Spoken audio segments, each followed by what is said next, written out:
Good afternoon. I'm Dr. Monique Mondesir, a general pediatrician and physician owner of Optimal Care Pediatrics, located in St. Lucie West. With me is Kerri Charles, a registered dietitian serving the Treasure Coast. Today we're going to be talking about obesity in adolescents and diet trends. All right. First question, if a teen decides to become vegetarian for a humanitarian reason, how can the child continue to get all the required nutrients and maintain a balanced diet? Being a vegetarian, you can safely eat many different foods and be able to acquire all the nutrients you need. Just one thing to keep in mind, anytime that you eliminate anything out of your diet, you have to replace it with something. And to be a vegetarian, you're eliminating meat, and it's a great source of iron as well as zinc. So you have to look at other foods that will offer iron and zinc, such as your beans, your legumes, your lentils. Also, nuts and seeds are a great way to add that extra iron and zinc. Plus, vegetarianism, it's a great way to increase your fruits and vegetables, so you're going to get your fiber intake. Okay. And what are the health benefits of a vegetarian lifestyle? The health benefits, lots of health benefits behind being a vegetarian. Definitely, it does reduce your risk of cardiovascular disease, blood pressure, cholesterol, as well as obesity. Okay. And what's the difference between a vegetarian diet and a vegan diet? Okay, so your vegetarian, they will eliminate meat out of their diet. There might be different types of vegetarians, such as someone that will still eat eggs, your ovo vegetarian, or someone that continues to drink milk or milk products, so they'll be a lacto vegetarian. When it comes to a vegan, they eliminate all meat, anything that's an animal process, anything that's based from an animal. So with a vegan, definitely it takes a lot of planning when it comes to having a well-balanced diet, because you want to get all the nutrients. So definitely when it comes to, like, say, supplementation, when it comes to vegan diets, you definitely want to add like a multivitamin, definitely your B vitamins, your D, and your calcium, just because you're eliminating milk out of your diet, which is a great source of calcium.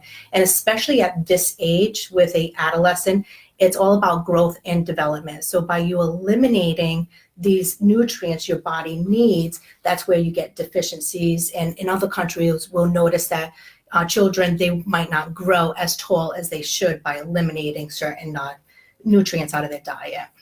Okay. And what supplements do you recommend for a vegan diet? Okay, so for a vegan, definitely B12, D, as well as calcium. Okay, Yeah. So every day they should Every take day, those supplements. definitely. Okay. Yeah. Mm-hmm. Okay. And many teens wish to lose weight, and they've asked me about various diets, like the keto diet, Mediterranean diet, paleo diet, Weight Watchers. Can you break these down for us? I can, yes. So when it comes to a teenager, we don't promote teenagers going on a diet. We prefer you to do extra physical activity. Diet is not the way to go. However, the peer pressure that is there, the influence of marketing when it comes to fad diets, it is there. When it comes to your ketogenic diet, it was actually used for children with epilepsy. They noticed that the high fat content of these diets actually stopped them from having seizures. So it became a new fad diet just recently, and a lot of people are losing weight. It's more recommended that you eat a variety of foods in order for you to get those nutrients you need. With a ketogenic diet, you are eliminating a lot of your carbohydrates, which is like your fruits and your vegetables, and also protein. So your diet is very high in fat. And yes, there are good fats, and also there are your saturated fats. And being, not that whether being young or naive, however, you want to make sure that you're getting healthy fats. It's not a diet that I would recommend for an adolescent just because of growth and development. When you talked about the Mediterranean diet, that's a great diet. It's actually recommended by the American Diabetes Association, as well as the American Heart Association, that it's more fruits and vegetables, your whole grains, your lean proteins. It's only, they look at more of your serving size of your proteins, and it's lean versus high in saturated fats. So it's one that it's more of a healthier way to take in the nutrients you need. When you talked about the paleo diet, yes, the paleo. That one is more of your hunter-gathering type of way. Like our ancestors, they will go out and hunt. They will also have your nuts and your berries. With that one, you want to they eliminate certain food groups, so that's where you want to be very careful. But again, when it comes to adolescents, we don't want you to eliminate food groups out of your diet. We want you to have a variety of foods. And Weight Watchers, it's a great program. They actually have a program for adolescents only if they meet the requirement. And the requirement is they're above the 95 percentile when it comes to their BMI. Mm-hmm. And you definitely want someone that specializes in teenagers and adolescents, that they're able to work with them. And that's only for a very small percentage of teenagers that will need that weight management program through a registered dietitian like myself, or through like a Weight Watchers. Okay, and I usually tell patients to check with their insurance company, because often the insurance companies will actually cover a Weight Watchers plan. Okay. Next question. What factors lead to obesity? Is it overeating, under-exercising, or genetics? When obesity, there's many factors. It's not just one or the other. There's many different things. Of course, overeating could be one. It could be undereating. It could be lack of physical activity. Yes. When it comes to genetics, also, how's the lifestyle? Are they living in a house where the parents or the caretaker is actually physically active? Are they eating a well-balanced diet? So it's not just one factor, there's many factors. And even peer pressure is another factor, because there are kids out there that don't eat breakfast, or they don't eat lunch. They skip these meals. Or when it comes to snacking, they choose higher fat or higher sugar products, where the obesity comes in. So that's where just monitoring what you bring into the house, it does make a difference. Okay. And then to what extent does basal metabolic rate play in weight gain? Okay, so your basal metabolic rate, it is what our body uses as energy to sustain life. So even if say if there's someone in the hospital in a coma, they still need energy. And when I talk about energy, they need food in order to sustain life. So if you're walking, you're talking, you're going to school, you need energy. And especially during this period of adolescence, of growth and development, we're talking about you growing to your full potential. You need these nutrients, and you need that metabolic rate. And your metabolic rate, and everyone is different, and it's besides age-wise, but it's also maturity. Where are you at in there? So you definitely need to have a certain amount of calorie that comes in through the foods. So if somebody has a slower basal metabolic rate, they'll have a higher tendency to gain weight. Yes, and that's where like that physical activity, by increasing the physical activity, that will speed up the metabolism. Even eating small meals frequently throughout the day, that can also speed up your metabolism. Okay. So if a teen wanted to engage in weight loss or weight loss program, how many calories per day do you recommend? So when it comes to anyone in general, whether it is an adult, it's a very individualized. So I cannot say that you should only intake this many calories, because what I give you will be completely different than the next person. So it's very individualized. When it comes to teenagers, there is an average for adolescents, just because of, you heard me thousands of times, growth and development. But you're looking at, for a female, they need the protein in order for lean muscle. Same with boys. But you're looking at someone that's physically active. They do more than 60 minutes a day. Boys can be anywhere from like 2,100 up to 3,500 of calories coming in. For a girl, she could be doing 18 to 2,500. So it all depends on your activity level. And you can't just say everyone has one number. It's very individualized. But again, we don't put kids on a diet. It's more of increase in the physical activity. Okay. And so how many minutes a day is recommended? So the guidelines for healthy Americans is we should be doing for adolescents, they should be doing around 60 minutes a day of activity. And when it comes to activity, find something you love. Don't choose something that you don't like. Look at the time-wise. Be specific of what kind of exercise you want to do, how you're going to do it. If you're a person that you're thinking you're going to want to wake up at 5 o'clock in the morning, be realistic. Are you going to wake up at 5 o'clock in the morning? Probably not to go exercise. You can do safely in your own home. You can go outside. You can go and play with your friends, ride a bike. You can do many different things just to get those extra minutes in of physical activity. Excellent. Okay, and then how many pounds per week or month is a healthy goal? So when it comes to healthy weight loss, is 1 pound a month is considered healthy, just because we need those calories to come in. The children are still growing. You want to make sure they're getting the calories and the nutrients from the foods that they're eating. And just 1 pound would be ideal. 1 per month. 1 per month. Okay. And then how can a teen sustain the weight loss? So often they'll lose some weight, but then it may bounce back up. Okay. And that is something that even as an adult, it's kind of, you might lose a little bit of weight, but then it slowly creeps back up to, wherever that weight was. And that's very normal and it's very common.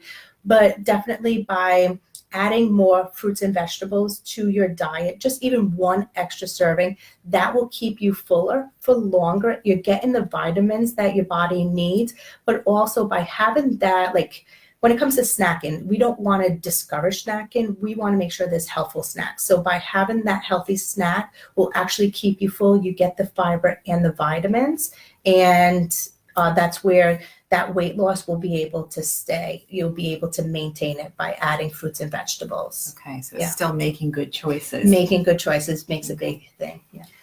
And can you discuss the link between fast food marketing and teen obesity?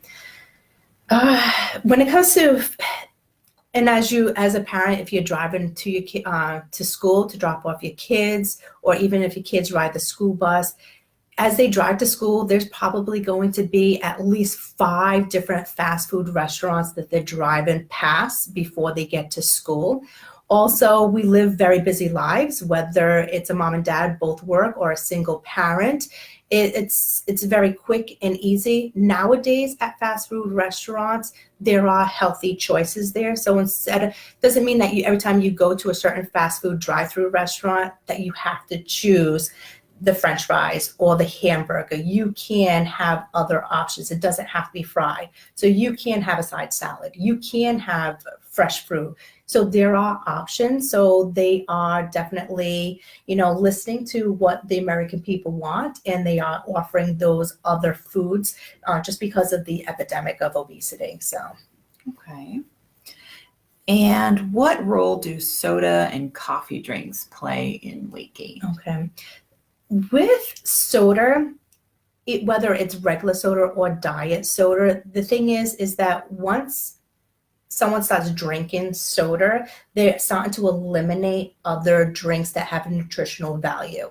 So if they're waking up and they need that caffeine, they're going to drink that coffee or they're going to drink that soda versus a cup of milk, which has more of your vitamins your body needs. It has the calcium, it has your vitamin A and your D.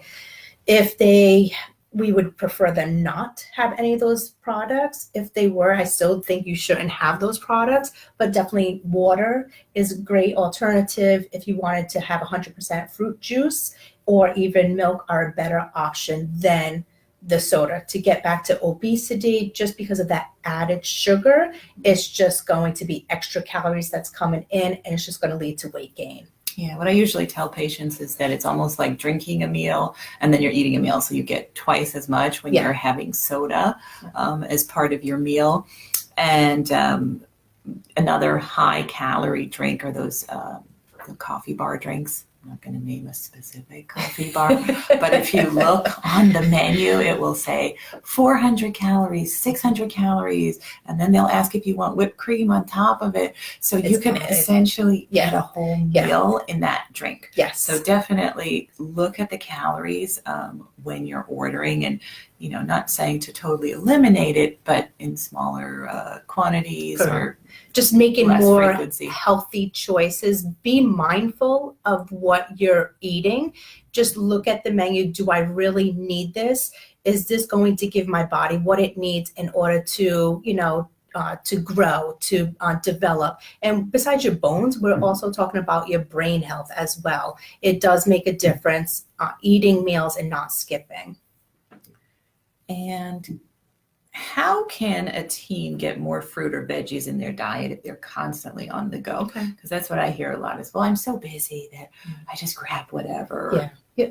The thing is, when it comes to getting extra fruits and vegetables into the diet, you can definitely drink it. So if you have a blender at home, you can definitely just pick one day out of the week that you want to meal prep. You can put it into individual bags, your fruit. You put it in the blender in the morning time, but especially when it comes to your smoothies, you want to make sure you have some kind of protein base to that. So you don't want just fruit in there. You want to you could add spinach, you could have kale, you could add other like cucumbers, you could add anything, but the thing is you want that protein. So whether it's milk, it could be yogurt, it could be peanut butter, it could be even a protein powder. As long as you have that protein base in there, that your body's getting the protein, but also it's getting the fruits and vegetables that your body needs. And another thing a lot of people bypass, fruits are just easy. You can just grab an apple off the counter, you put it in your backpack and take it with you. You don't have to store it in the refrigerator. You don't have to do anything. It's simple. You could get a big bag of apples for $5 and you just, however many kids you have, or you grab one yourself. Oranges, bananas, pears, those are all simple fruits that you can keep with you, and they don't go bad very easily. It takes, several days, if not months, for an apple to go bad. So, yeah. Excellent. All right. And how important is family support in a teen's weight loss journey? It's very important. Just having that support for both families. There are studies out there that show, that if the parents are overweight, most likely the child is overweight or will become overweight. So by doing this together, by preparing meals together, by going shopping together, by cooking and also exercising together, it makes a difference. It's a family effort. It's not just, it's one child that's has to eat healthy. The rest of us, we can continue. It's a lifestyle. It does take time to add fruits. Don't jump into this as healthy eating, like I don't know what to do, or I'm going to just do everything all at one time. Just add one extra serving of fruit a day. And once you get that part of your routine, then go ahead, add that extra, vegetable serving. Okay, now you're going to slowly transition from maybe white bread to whole grain. You can slowly increase to different things. Once you get something part of your routine, then just go to the next step. Don't try to jump in all at one time, because that's where it doesn't work. You have to make goals that are realistic. And if it's not realistic, it's not going to happen. It's very important that the whole family yes. is on board. It makes a difference, yes. And the child doesn't feel isolated. That they're the only one who doesn't get ice cream for dessert, or the only one that can't have a bag of chips. It's like everybody should have the apple slices for dessert. And say it's not going to kill anybody in the house to eat a little better. Exactly, yeah. All right, next one. Oh, this is actually our last question. Oh, okay. Any closing remarks or tips or Yes. So there is there's a lot of information out there on the internet. One place, if you're a person that likes to research things, is through the USDA. It's called choosemyplate.gov. They have a lot of great information besides for your teenager, but there's probably, if you have other children, in the household that are younger, they have things there for younger children. They have things if you're taking care of, auntie or uncle or, grandma, grandpa, there's things in there for the elderly. They have recipes. They tell you how many servings of fruit you should be having in a given day. It talks about different vitamins. It's a great website. Also talks about physical activity. That's one. Definitely when it comes to keeping a food journal makes a difference, an activity log. So you can put in there like, okay, today I walked a mile today. And then you can see how you feel. You could put a smiley face, or maybe you didn't feel good. You could put a sad face. You can definitely show what you are eating, keeping track of things. It does make a difference. And also, find anything that you love to do. If you like swimming, biking, walking on the beach. Also, and nowadays that we're so much into computers and social, there's so much free information on YouTube videos. You can put in like 10-minute core exercises. You can put in Tai Chi. You can put in yoga. You can just do certain things. Any physical activity is better than none. Okay. And I don't need a gym membership. No, you don't need a gym membership. You can do this free at home on YouTube. You can walk around your neighborhood, have a bike, ride your bike. Physical activity. We don't put children on a diet, not unless if they are part of that 95 plus percentile, but it's all about the activity. Go outside, play ball with your son or daughter. It makes a difference. Yeah. Oh, thank you so much. Thank you so much this afternoon. Thank you. Take care. Have a good afternoon.